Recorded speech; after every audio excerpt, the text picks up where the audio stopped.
Do not fear the brave new world of college football.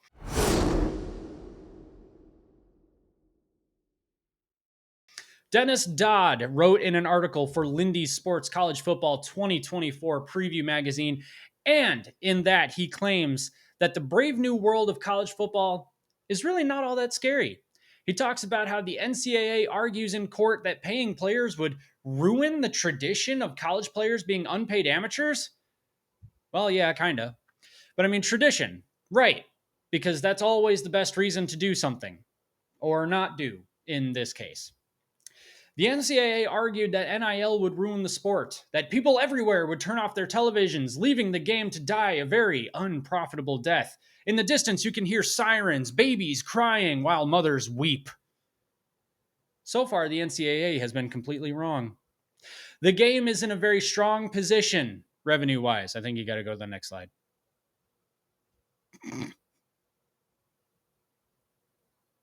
Thank you. The game is in a very strong position revenue-wise.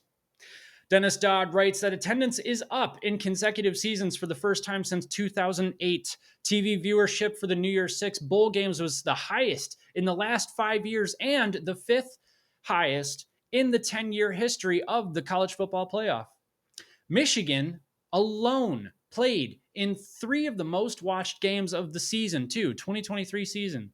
The NCAA was wrong to say that people would turn off their TVs just because the players are getting paid. Now, let's get one thing straight. Players have been getting paid or compensated in some way or another for a long time.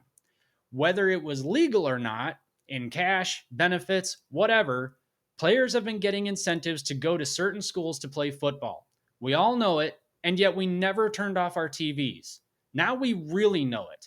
And yet the Maybach driving, shiny watch flashing, worst rapper of all time, Colorado quarterback Shedeur Sanders, may be taking more L's than Lululemon, but Colorado appeared in 4 of the top 25 most watched games from 2023.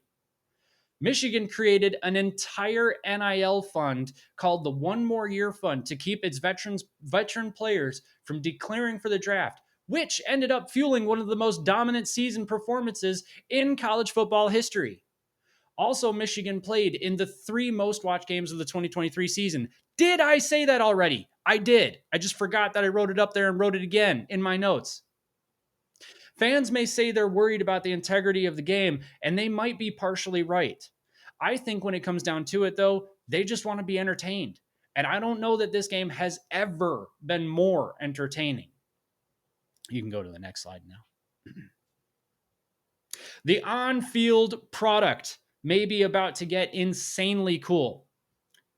Just work with me here for a second. Can you imagine a first-round playoff game at Michigan Stadium? Or a whiteout at Penn State for the playoffs? That's what we could get with this new playoff format.